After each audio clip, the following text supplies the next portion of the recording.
આખરે થઈ શું રહ્યું છે? નકલી વસ્તુ મળે ત્યાં તો બરાબર છે, પરંતુ ગુજરાતમાં નકલી દારૂ લોકોને મારી રહ્યો છે. આખરે થઈ શું રહ્યું છે કે કેજરીવાલ દિલ્હીથી વડોદરાની જેલમાં આવે છે અને ચૈતર વસાવાના કાનમાં શું કહે છે? આખરે થઈ શું રહ્યું છે કે આપણા ગુજરાતના એક પૂર્વ મંત્રીને, વર્તમાન ધારાસભ્યને પબ્લિક રોડ પર દોડાવીને ટલ્લે ચડાવે છે. નમસ્કાર, અખાડા સાથે હું છું મનીષ. સૌથી પહેલો મુદ્દો છે કે એક ધારાસભ્યને પબ્લિકે ટલ્લે કેમ ચડાવે. એનો વિડીયો સોશિયલ મીડિયામાં વાયરલ થઈ રહ્યો છે કે આખરે એક ધારાસભ્યને સેંકડોની સંખ્યામાં હાજર લોકો એ સુગર ફેક્ટરીની બહાર મોટી સંખ્યામાં લોકો હુરિયો બોલાવી રહ્યા છે. ધારાસભ્યને ટલ્લે ચડાવી રહ્યા છે. ઈશ્વર પરમાર, જે પૂર્વ મંત્રી રહ્યા છે, સ્વતંત્ર હવાલા પણ એમની પાસે હતા, પરંતુ અત્યારે ધારાસભ્ય છે. 1955-56માં શરૂ થયેલી આ એશિયાની સૌથી મોટી મંડળી છે, જે મંડળીની ચૂંટણી થઈ બારડોલી સ્થિત. અને એ ચૂંટણીમાં એક પક્ષ જે ખેડૂતોનો હતો અને બીજો પક્ષ સરકાર સમર્થિત નેતાઓનો હતો. એડી ચોટીનું જોર લાગે છે, ખેડૂતોનો પક્ષ જીતી જાય છે અને એ ઉન્માદમાં ભારતીય જનતા પાર્ટીના નેતાઓએ દિવસ રાત કરેલી મહેનત પાણીમાં જતી રહે છે. હવે સવાલ માત્ર આ ચૂંટણીમાં હારવાનો નથી. સવાલ અહીંયા એ છે કે શું ભારતીય જનતા પાર્ટીએ મેન્ડેટ પ્રથા આપીને સહકારી માળખાને રાજકીય માળખામાં ફેરવવાની જે કોશિશ કરી એનું આ પરિણામ છે. અમે જાણકારો પાસેથી જાણવાની કોશિશ કરી કે જે પ્રકારે CR પાટીલ ગુજરાતના પ્રદેશ અધ્યક્ષ હતા, એ વખતે એમણે એક સિલસિલો શરૂ કર્યો. એમણે કહ્યું કે કોંગ્રેસ અને ભાજપના નેતાઓ જ્યારે સહકારી ક્ષેત્રમાં ચૂંટણી લડે છે તો બધા એક થઈ જાય છે, અને ભાજપની જે પોતાની આઈડિયોલોજી છે એને વળગેલો નેતા એ વળગેલો નથી રહેતો, અને પછી એ સત્તા માટે ગઠજોડ કરે છે. એ ગઠજોડથી એ સહકારી ક્ષેત્ર પર પોતાનો દબદબો સ્થાપિત કરે છે. CR પાટીલની વાત તો સાચી હતી, કારણ કે ઘણી બધી જગ્યાએ આપણે જોયું છે સત્તામાં જે બાહુબલી નેતા હોય અથવા તો એ જે મજબૂત બળિયો ઉમેદવાર હોય, એ પોતાના પક્ષે રાજનીતિના કોઈ પણ જાતના વાવડ વગર સીધી પોતાની સત્તા એ જે તે મંડળીમાં કે સહકારી સંસ્થામાં પોતાની બનાવી દે. ચાલતું આવ્યું. પણ એના બે ફેક્ટર હતા. એક ફેક્ટરને આપણે એ સમજવું પડશે કે એ સહકાર છે, એમાં રાજનીતિ નહોતી. રાજનીતિ થતી હતી એ ખેડૂતો માટે, એ સભાસદો માટે, એ પશુપાલકો માટે, એ સુગરના ખેડૂતો માટે. પણ એમાં પછી ભારતીય જનતા પાર્ટીએ મેન્ડેટવાળી પ્રથા શરૂ કરી, અને મેન્ડેટવાળી પ્રથામાં આપણે ઇફકોની ચૂંટણીમાં જોયું કે કેવી રીતે અમિત શાહના ખૂબ નજીકના ગણાતા બિપિન ગોતા અને સામે જયેશભાઈ રાદડિયા વચ્ચેનો જે જંગ થયો અને એમાં જયેશ રાદડિયા જીતી ગયા. એ વખતે એક વિચાર એવો આવ્યો કે સહકારી ક્ષેત્રમાં જ્યારે ચૂંટણીઓ થાય છે તો સભાસદોની પસંદગી અથવા તો ખેડૂતોની પસંદગી એ કેમ નક્કી ન થાય? એ કેમ પાર્ટીઓ પોતાનો ઉમેદવાર નક્કી કરીને ત્યાં મૂકે? જો ગઠજોડની વાત હતી તો ગઠજોડ તો પોલિટિકલ પાર્ટીઓ સરકારમાં કેટલા કરે છે. ગઈકાલે મતલબ 2024ની લોકસભાની ચૂંટણીમાં રોહન ગુપ્તા કોંગ્રેસમાં હતા, અત્યારે ભારતીય જનતા પાર્ટીના મંત્રી છે.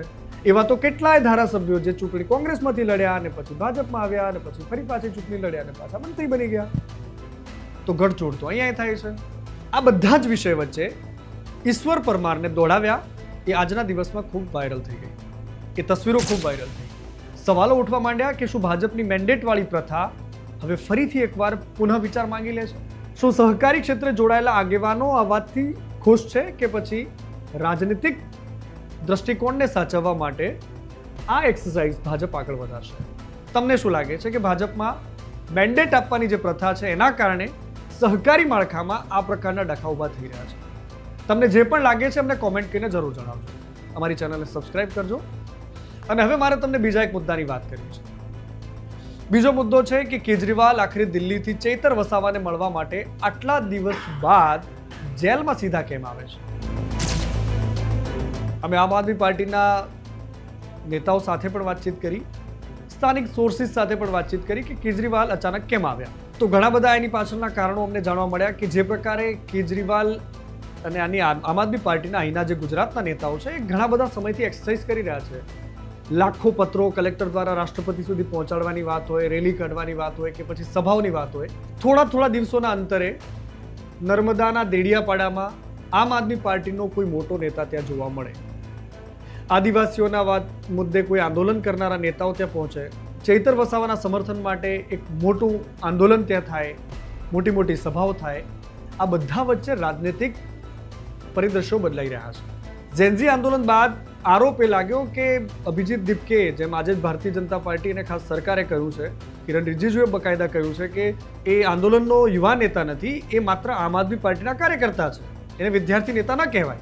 એવામાં આમ આદમી પાર્ટી આ આંદોલનને પડદા પાછળથી કેટલો સપોર્ટ કર્યો અથવા તો સપોર્ટ લીધો, એ બધી જ વસ્તુ અલગ વિષયની ચર્ચા માંગેલી એમ છે. પણ અત્યારે કેજરીવાલનું આવવું એક નવી રણનીતિ હોઈ શકે, કારણ કે અહીંયા સરકારનો મતલબ છે કે હાઈકોર્ટમાંથી જામીન થવા નથી દેતા અને એમને ધારાસભ્ય પદેથી રદબાતલ પણ નથી કરવા દેતા. એવી સ્થિતિમાં ચૈતર વસાવાનું જેલમાં રહેવું એ આમ આદમી પાર્ટીને કેટલું ફાયદારૂપ રહે છે, એના માટેના મડાગાંઠ, એના માટેની રણનીતિ તૈયાર છે. ચૈતર જેટલો જેલમાં છે એ જેટલી મજબૂતાઈ આમ આદમી પાર્ટીને આપી શકે છે, જેલમાં રહીને એક સેન્ટિમેન્ટ ઊભું કરી શકે છે, યુથ સેન્ટ્રલાઇઝ એક ભાવનાત્મક માહોલ, એ જે ઊભો થવાની જે વાતો છે, એ બધા વચ્ચે કેજરીવાલનું ચૈતર વસાવાને જેલમાં મળવું એ હવે ગુજરાતમાં એટલે કે આદિવાસી બેલ્ટમાં એક નવા આંદોલન માટે તૈયારીઓના ભાગરૂપે હોવાનું મનાઈ રહ્યું છે. ચૈતર વસાવા સાથે યુવાનો ખૂબ મોટી માત્રામાં જોડાઈ રહ્યા છે, એમાં પણ ખાસ આદિવાસી યુવાનો. એવામાં કેજરીવાલ અને ચૈતર વસાવા વચ્ચેની વાતચીત ઘણા લાંબા સમયથી એક મોટા નેતા છે એમને મળવા માટે આવ્યા, બધું જ સાચું. એમાં અમે કોઈ આનાકાની વિરોધ નથી કરતા કે એવું નહીં થયું એ પણ અમે નથી માનવા તૈયાર. પરંતુ હા, એક મોટા આંદોલનને અહીંયાથી શરૂ કરવાની વાત થઈ હોઈ શકે એવું અમને લાગી રહ્યું છે. એવું અમને એટલા માટે પણ લાગી રહ્યું છે કારણ કે ચૈતર વસાવાના સમર્થનમાં જે પ્રકારે ભીડ ભેગી થાય છે અને ભાજપને પરસેવો છૂટે છે, એ કેજરીવાલને ખૂબ પસંદ આવે છે. અને એટલા જ માટે ચૈતર વસાવા પાસેથી નવી સ્ટ્રેટેજી કેજરીવાલે જાણી કે આદિવાસી બેલ્ટમાં આમ આદમી પાર્ટીએ શું કરવું જોઈએ જ્યારે હું જેલમાં છું, તો જેનો ફાયદો પાર્ટીને અને ચૈતરના સમર્થકોને થાય. એ વાતને તમે નિર્વિવાદિત માનીને ચાલજો કે 2027 માટેની તૈયારીઓ ભારતીય જનતા પાર્ટી નવરાત્રી સુધીની પણ રાહ જોવે તેમ લાગતું નથી. પ્રભારીઓ બદલી નાખ્યા છે, ભૂપેન્દ્ર યાદવની જગ્યાએ તરુણ ચુગને મોકલ્યા છે, પરંતુ રણનીતિ ઘડવામાં ભાજપ ક્યારે લેટ નથી કરતી. ને કેજરીવાલને લાગી રહ્યું છે કે આ મેદાન આપણા માટે મોકળું છે. હવે મારે ત્રીજા એક મુદ્દાની વાત કરવી છે કે એક મુદ્દો આજે સુરતમાં એક દીકરીનું મોત થાય છે વાસી ખોરાકના કારણે. એ દીકરી સુરત શહેરની છે. સુરત શહેર રાજ્યના આરોગ્ય મંત્રીનું છે. પનીર ખાવાથી લોકો બીમાર થાય છે, પનીર ખાવાથી, નકલી પનીર ખાવાથી. અને એ વાત સરકારના ધ્યાનમાં આવી તો આખા દેશમાં એ પનીર પર પ્રતિબંધ મૂકી દીધો, નકલી પનીર પર, ચીઝ પર રેડ પાડવામાં આવી.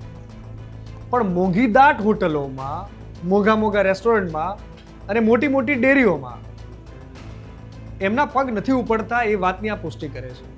પરંતુ આ સુરતની આર્યા સવાલ પૂછે છે, એનો આત્મા સવાલ પૂછે છે કે મારું મોત શું કોઈ એક્સિડન્ટલ મોત છે? શું કોઈ કુદરતી આપદામાં થયેલું મોત છે કે પછી તમારી લાપરવાહીના કારણે ગયેલો જીવ છે? ઘણા બધા સવાલો છે કે શુદ્ધ ખોરાક તમને જે પ્રદેશમાં ના મળી શકતો હોય, જે જગ્યા પર ના મળી શકતો હોય, સવાલ કોને પૂછવાનો? નોર્વેનું નામ સાંભળ્યું છે ને તમે? એક નાનો એવો દેશ છે, મૂળ ભારતની મહિલા એ નોર્વેમાં રહેતી હતી. હોસ્પિટલમાં એ સારવાર માટે ગઈ, પ્રેગ્નન્ટ હતી, મૂળ ભારતીય, અને એને સારવાર ન મળી શકી, પ્રોપર સારવાર ન મળીને એ મહિલાનું મોત થઈ ગયું. એક મોત પાછળ નોર્વેની આરોગ્ય મંત્રીએ રાજીનામું આપી દેવું પડ્યું. શું આપણા ત્યાં આટલી સતર્ક સરકારો છે? એ નેતાઓની સંવેદના આટલી સતર્ક છે? અહીંયા તો રાજીનામા આપવા માટે વિદ્યાર્થીઓ લાઠીઓ ખાવી પડે છે, ગોળીઓ ખાવી પડે છે. શિક્ષણ મંત્રીના રાજીનામા માટે ભૂખ હડતાલો કરવી પડે છે. આ પ્રામાણિકતા, આ જવાબદેહી, આ એકાઉન્ટેબિલિટી શું ગુજરાતના આરોગ્ય મંત્રીમાં છે? કે તમારા શહેરમાં ગંદુ ફૂડ ખાવાના કારણે આખો પરિવાર અત્યારે હોસ્પિટલના બિછાને છે. એક દીકરી, આર્યા નામ છે એનું, એ મોતને ભેટી ચૂકી છે. શું કોઈ જવાબદારી બને છે તમારી? કે પછી માત્ર તપાસના નાટકો ચાલતા રહેશે? ફૂડ છોડો, ચોરી છુપીને પીવાતો દારૂ લોકોને મારી રહ્યો છે. આજે ભાવનગરમાં જે પ્રકારે એક વ્યક્તિનું મોત થયું છે, અસલી બોટલ નકલી દારૂ અને પીવડાવો લોકો મરે એમ કેમિકલમાં ખપાવી દેવાનું અને પછી વાત પૂરી થઈ ગઈ. જરા વિચારજો, તમારા અંતરાત્માને આ સવાલ પૂછજો અને પૂછજો તમે કે અમે શું કરી રહ્યા છીએ. તમને અમારો વિડીયો કેવો લાગ્યો છે, અમારું એનાલિસિસ કેવું લાગે છે, કોમેન્ટ બોક્સમાં જરૂર લખજો અને જરૂર અમને ઓપિનિયન પણ આપજો, તમારી રાય પણ આપજો, તમે મુદ્દા પણ આપજો. અમે તમારું સ્વાગત કરીશું. અમારી ચેનલને સબસ્ક્રાઇબ કરવાનું ભૂલતા નહીં, અમારા પરિવારનો હિસ્સો બનવાનું ભૂલતા નહીં. મને રજા આપશો. નમસ્કાર.